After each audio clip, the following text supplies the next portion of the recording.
আজি সমগ্ৰ অসমৰ লগতে বিজনীতো আজি বিনামূলীয়াকৈ ৰেচন কাৰ্ড বিতৰণ কৰা হৈছে।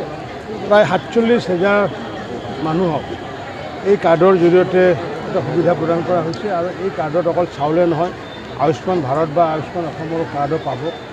আৰু এই 47,000 যেনেকুৱাকৈ বিজনীত ঠিক তেনেকুৱাকৈ সমগ্ৰ অসমৰ যি 42,85,000 মানুহক মাননীয় মুখ্যমন্ত্ৰী ডক্টৰ হিমন্ত বিশ্ব শৰ্মা ডাঙৰীয়াই যি ন্যায় দিলে, যি ন্যায় প্ৰদান কৰিলে, এই ন্যায় প্ৰদান কৰাৰ কাৰণে মাননীয় মুখ্যমন্ত্ৰী ডাঙৰীয়াৰ লগতে মোৰ সতীৰ্থ আমাৰ কেবিনেট মন্ত্ৰীসকলৰ লগতে আৰু আমাৰ খাদ্য আৰু অসামৰিক যোগান বিভাগৰ আমি বিষয়াসকলকো মই আন্তৰিক ধন্যবাদ জনাইছোঁ। আৰু এয়াইহে প্ৰকৃত ন্যায়, কাৰণ ইমান দিনে 42 লাখ মানুহে তেওঁলোকে বঞ্চিত হৈ আছিল। আজি বহুত দুখীয়া মানুহ দেখিছোঁ আৰু তেওঁলোকৰ মুখত যিটো তৃপ্তি ভৰা হাঁহি, আৰু এই তৃপ্তি ভৰা হাঁহি যিমানে আমি পাম সিমানে দেশৰ মংগল হ'ব, সিমানে দেশখন বিকশিত হ'ব।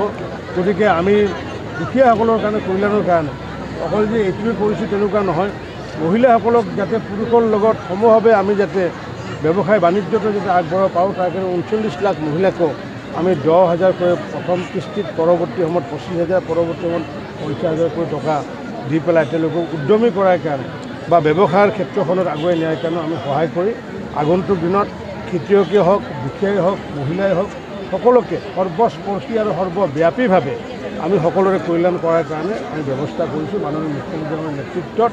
আৰু মাননীয় প্ৰধানমন্ত্ৰী নৰেন্দ্ৰ মোদী ডাঙৰীয়াৰ যি আশীৰ্বাদ বা মাৰ্গদৰ্শনৰ জৰিয়তে আমি অসমৰ মানুহকো আগন্তুক দিনত নিশ্চিত ৰূপত আগুৱাই নি অসমখন আমি 1ৰ পৰা 5ম স্থানৰ ভিতৰত নিবলৈ আমি সক্ষম হ'ম বুলি আমি আশাবাদী। এই সময়ত আচলতে তেওঁলোকে এইটো মানে ঠিক হোৱা নাই, কাৰণ কিয় ঠিক হোৱা নাই, অন্যায় কৰিলে নহয়। এই যে 42 লাখ মানুহ যে বঞ্চিত হৈ আছিলে, এই 42 লাখ মানুহক বঞ্চিত কৰাৰ পিছত, অন্যায় কৰাৰ পিছত আজি যদি আহি পেলাই ক্ষমা খুজিব আহিলেহেঁতেন, মোৰ ক'বলগীয়া একো নাছিলে।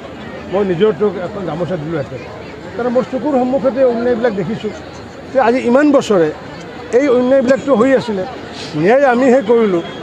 গতিকে সেইকাৰণে তেওঁলোকে যি অন্যায় কৰিছে, অন্যায় কৰাৰ কাৰণে আজি আচলতে ৰাইজক আহিছে, ভাল পাইছোঁ। আহি পেলাই আচলতে এবাৰ যদি ক্ষমা খোজে যে আমি কংগ্ৰেছ চৰকাৰে দিব নোৱাৰিলোঁ, কংগ্ৰেছ চৰকাৰে লক্ষ লক্ষ মানুহক বঞ্চিত কৰি ৰাখিলোঁ, বিজেপি চৰকাৰে লক্ষ লক্ষ মানুহক দিলে, তাৰ কাৰণে তেওঁলোকে যদি ক্ষমা খোজে, তেতিয়া মই ভাবোঁ তেতিয়াহ'লে তেওঁলোকে নিশ্চিত ভাৱত ভাল কাম কৰা হ'ব বুলি মই ভাবোঁ।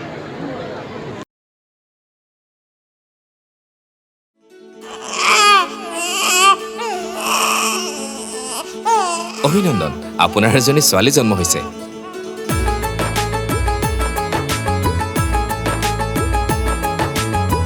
লাহি পাহি এজনী পৰি আহিলে ঘৰখন